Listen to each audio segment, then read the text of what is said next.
لو أنزلنا هذا القرآن على جبل لرأيته خاشعا متصدعا من خشية الله وتلك الأمثال نضربها للناس لعلهم يتفكرون. الحمد لله والصلاة والسلام على رسول الله وعلى آله وصحبه ومن والاه. السلام عليكم ورحمة الله. برزان خوش حالم لوانش سياسات السيودو لوانا كان تفسير القرآن بيروز بيم وخزمتان ومبستي رزامندي خواهي قول وهي وادان أزي السودي لور بقرن.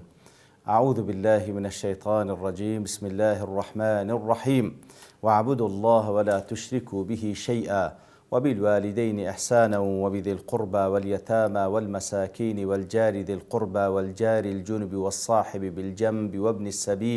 وابن السبيل وما ملكت أيمانكم إن الله لا يحب من كان مختالا فخورا. والله خوش يسنا وكل واني رابرج لخزمة دوات دابوين كخواي جور باز لو حق عندك ولا سلباندية كم حق إخوة سبحانه وتعالى وحق بيغمبرك صلى الله عليه وسلم ضمن حق إخوة وهروها أوزلنا ومخلوقين لدواي بيغمبر صلى الله عليه وسلم تأكدين لقل دايكو باب لقل خزم وكس وهروها لقل يتيم لقل مساكين أوانيكوا فقير ندارن والجار ذي القربى والجار الجنب أكو باس ما كرد زيران ديار زيران درجاته أو زيراني كوا هم زيران وهم مسلمان وهم خزميشة أو حقي لهمان زياترة أو زيراني كوا هم زيران وهم مسلمان أوش حقي هي أو زيراني كوا بس زيران مسلمانش نيا وخزميش نيا وكلو حالتي كوا لو أن رابر باس ماكر أجر زولك وديانشة أجر بباورشة ما دام زيران حقي زيرانتي هي وكل سندين حديث في صلى الله عليه وسلم تأكيد لسر كرديتوا لحديثك ذا كوا إمام بخاري لأدب مفرد نايتو حديث صحيحة عبد الله كوري عمر خويل رازي لخوي باب دفن في صلى الله عليه وسلم فرمي خير الأصحاب عند الله خيرهم لصاحبي تساكترين برادر أو كسيكوا تساكترين اللبو برادركي وخير الجيران عند الله خيرهم لجاره تساكترين زيران لا إخوة أو جيراني كوا لبو جيرانكي باشبي چاکترین جیران لا إخوة أو جيراني كوالا بو جيرانكي باش كواتا براستي جيران زور مهمة حقي جيران زور قوري لسر جيرانكي كوا براستي أو كسا إيمان دارني أقر جيرانكي لي تأمين نبيتن أقر جيرانكي لي تأمين نبي كاتي كوا باز لأفرتك دكان كان لبو بيغمبر صلى الله عليه وسلم كوا أفرتك الصوامة قوامة واتبروج بروجي سنة دبي بشو نويج دكاتن بلام تؤذي جيرانها بلسانها تنهى أزيت جيرانك إذا بزماني بيان صلى الله عليه وسلم فرمي لا خير فيها هي من أهل النار خير بيوانية ولا أهل جهنم لبروي أزيت جيرانك إذا كوات براستي زور قرنجة كوا فعلا تاكب كين لقل جيران كان بودر ذاتي وكباس ماكر أو زوا كل يردا يكم زارفين والجاري ذي القربة أو جيراني كوا هم خزميشة ياخذ نزيك لد وكجيجا والجاري الجنب أو جيراني كوا خزمنية بس تنها جيرانه ياخذ أو زيراني كوا لموقعش للدولة هر حق لسرته والصاحب بالجنب كواتا أو زيراني أو صاحبي بالجنب واتا أو كسي كوا لتنشتتا يعني سأو كسي كوا لتنشتا أو هاوريو أو هاولي كوا لتنشتا يتروكو زانان دفرمون هو الرفيق في كل أمر حسن والصاحب بالجنبي واتاو كسيك ورفيق لها مكارشي تساكا كالتعليم أو تجارة أو سفر أو غير ذلك كواتا لخوين دنقا لقلتا لجامعة لقلتا لتجارة لقلتا لسفر لقلتا قدري خوالنا وسارك وتتنشتد أو هموي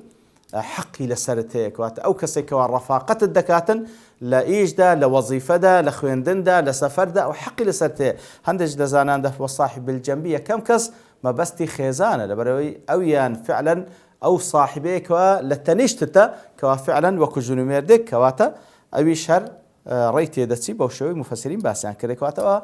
أو أنا هم يعني حقيا هي لسرد وابن السبيل واتا أو كسي كوا كوري ريقايا سبيل واتا ريقا واتا أو مسافري أو كسي كوا غريبة لزيقايك حتى زيقاش كبكاريك بإيشيك بوظيفيك يتر قەدەرەن دابڕایە لە خزم و کەس و عائیلە و قەوم و عەشیرەتی خۆی پارەشی لە پێنەمایە لەوانەیە لە وڵاتی خۆی ڕەسید و پارەیەکێ بەڵام لەو کاتەی دابڕایە هیچ پێنەمایە ئەوەش پێویستە یارمەتی بدرێت چاکەی لەگەڵ بکرێتن هەتا وەکو دەگاتە جێگای خۆی کەواتە ئەوەش بەڕاستی بەڵگەیە لەسەرەوەیکەوە ئەو ئیسلامە هەموو حقوقەکانی باس کردێەوە هەروەها ئیبن السەبیل کەسێکە نە خزمەتی لەگەڵ هەیە نە مەسلحەت لەگەڵ هەیە بەڵام مجەڕد هاتە وڵات و هاتە شاری و کەسێکی غەریبە پێویست بە یارمەتیەکەوە بەڵگەیە لەسەرەوەی کە بەڕاستی چاکە لەگەڵ هەموو ئینسانێک دەکرێت وەکو بەشەریەت کە هەمووی نەوەی ئادەمن وما مەلەکەت ئەیمانوکم و ئەوانەی کەوە لەژێر دەستانن ئەوانەی کەوە لەژێر دەستانن ئەو ئەوانەی کە پێشترێ وەکو عەبید و جاریە یاخود ئەوانەی کە کەسانێک لە معمەلێک لە کارگەیەک لە وەزیفەیەک لەژێر دەستی ئەون وما مەلەکەت ئەیمانوکم کەواتە ئەوانەی لەژێر دەستانن ئاگاتان لێیان بێ ڕوحمیان پێ بکەن وەکو لە حەدیثێکدا کە ئیمام بوخاری و مسلم و ئەبوو داود و ئیمام ئەحمەد ڕواتیان کردیە پێیان ساسم دەفەرمی فمن جعل الله أخاه تحت يده هەر کەسێک خی گەوروای کرد کەوا برایەکی لە بەردەستی ویبی لە وەزیفەدا یاخود وەکو باوڵێن نظامی عەبدایەتی و کۆیلایەتی یاخود لە وەزیفەدا وەکو شاگردە وەکو کەسێکە فەلیوطعیمه مما یەأکل بەخۆی چ دەخوا بابی داتێ لەوی بخوا وەلیلبیس مما یەلبەس بەخۆی چ لەبەر دەکا باویش پۆشاش لێ بکە ولا یکلفه من العمل ما يغلبه با تەکلیف لێ نەکە کارێکی وای پێ بکە کەوا لە تااقەتی ویدانە فإن كلفه ما يغلبه فليعنه عليه ئەگەر کارێکی وای پێڕاستپار کەوا لە توانای ویدانە بوو کە لە توانای ویدانە بوو با بەخۆشی یارمەتی بدە با بەخۆی یارمەتی بداتن ئیتر لە ئاخر وەسیەتی پێغەمبەری صلی الله عليه وسلم کەوا لەسەر مەرگ بوو چی دەفەرموو الصلاة وما ملكت أيمانكم ئاگاتان لە نوێژەکانتان بی دوو جاران فەرمووی ئەوجا ئەوەی لەبەردەستانن ئاگاتان لێیان بی ڕێزیان لێ بنێن چاکەیان لەگەڵ بکەن دیارە وما مەلەکەت ئەیمانوکم ئەوش هەر ئەو ئیحسانەی پێویستە وەکو گوتمان کەوا لە سەرەتادا فەرمووی چاکە و ئیحسان بکەن لەگەڵ ئەو کەسانە ئەوجا لە کۆتایی ئاەتەکەدا دەفەرمی إن الله لا يحب من كان مختالا فخورا خوا الله سبحانه وتعالى کەسێکی خۆش ناوێ مختالی فەخور بی دیارە ئەوەی کەوا ئەو صفاتانی لێنێتە جێ یەکەم جار عیبادەتی خوا نەکا سبحانه وتعالى و شەریکی لۆ بڕیار نەدا بە تاک و تەنها عیبادەتی ئەو بکە جۆراری پێغەمبەرەکەی بکە صلی الله عليه وسلم و ئیحسان و چاکە لەگەڵ هەموو ئەو کەسان بکەکەوە حەقی لەسەریتی لە داکوبا بۆ پێدادێ هەتا وەکو ما مەلەکەت ئەیمانوکم ئەوەی وانەکە دیارە کەسێکی مختال و فەخورە لێ جۆرای لە فەرمانی خوا ناکا سبحانه وتعالى خۆی پێگەورەیە لێ ئامادە نییە ملکەت بێ بە فەرمانەکانی خوا سبحانه وتعالى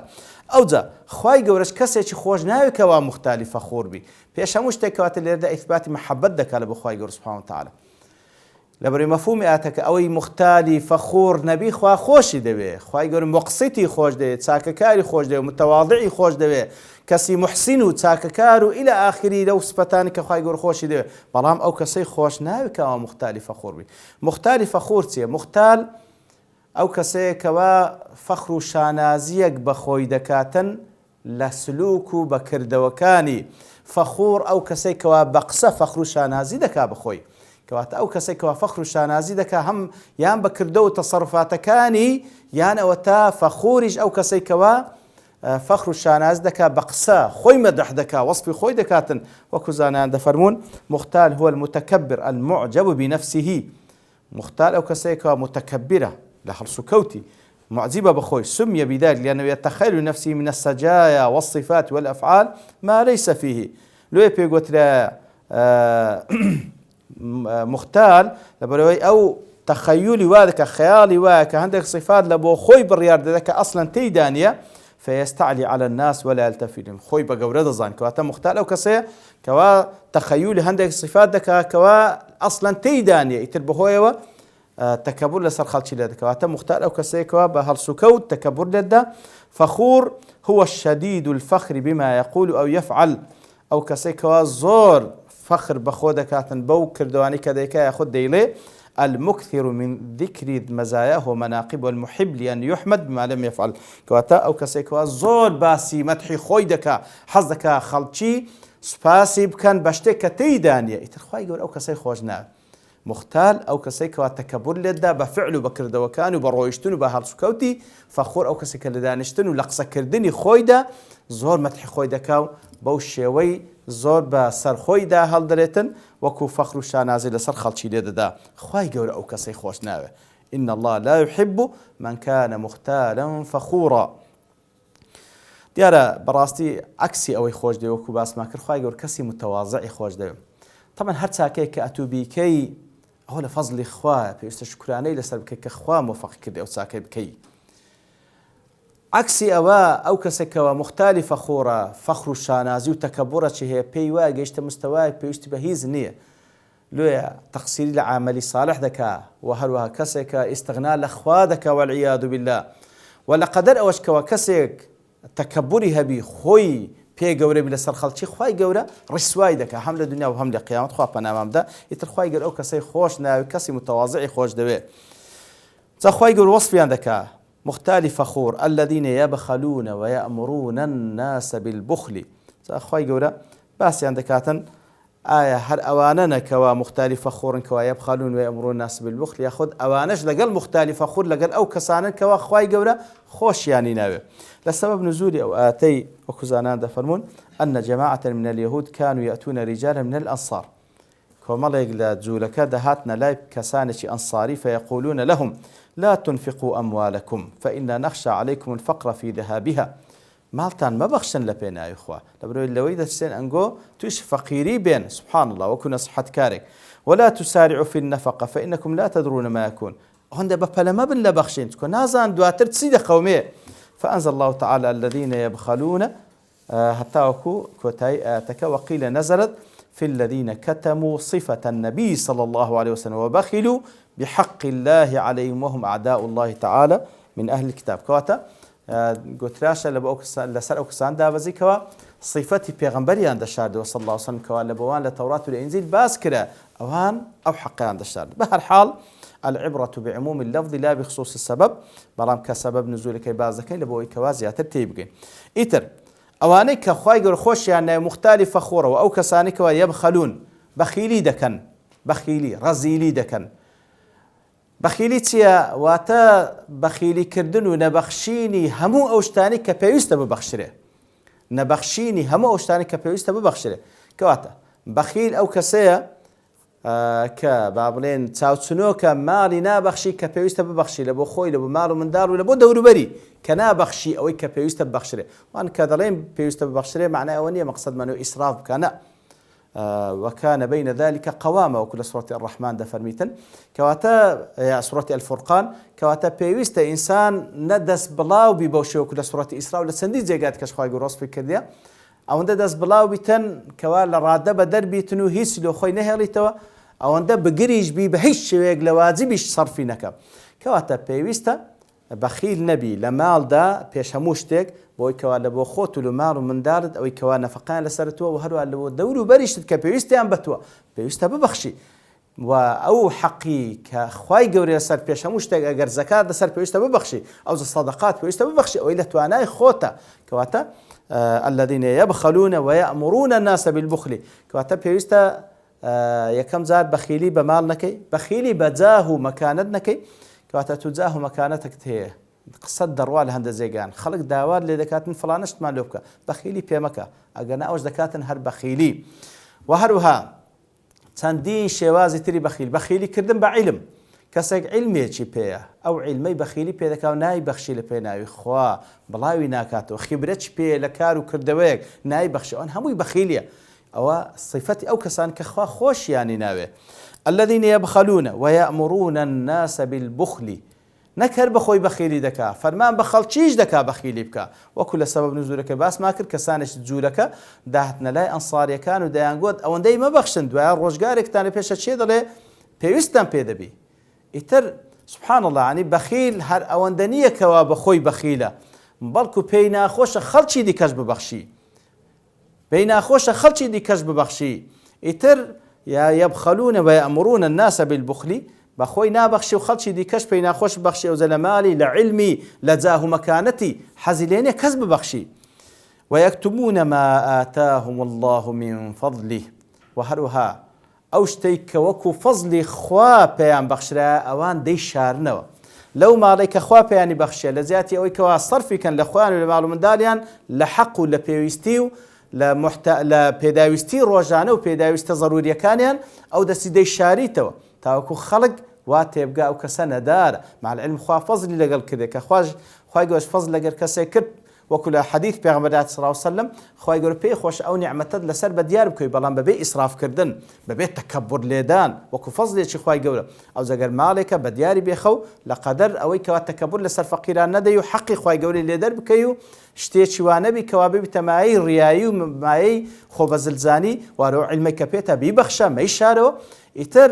ئەوانەی کەوا خوای ڕۆست پێیان دەکات لە بەخیلی و خەڵکیش فەرمان پێ دەکەن بەخیلی بکەن و ئەو فەزلەی خوای گەورە کە پێیانی بەخشەوان کەتمی دەکەن و دەی شارنەوە وأعتدنا للكافرين عذابا مهينا وجا خوای گەورە فەرمێن بۆ کەسانێکی کافر عذابێکمان ئامادە کردێکەوە ڕیسواییشی تێداوە تە پێی ئیهانەش دەکرێن لێرەدا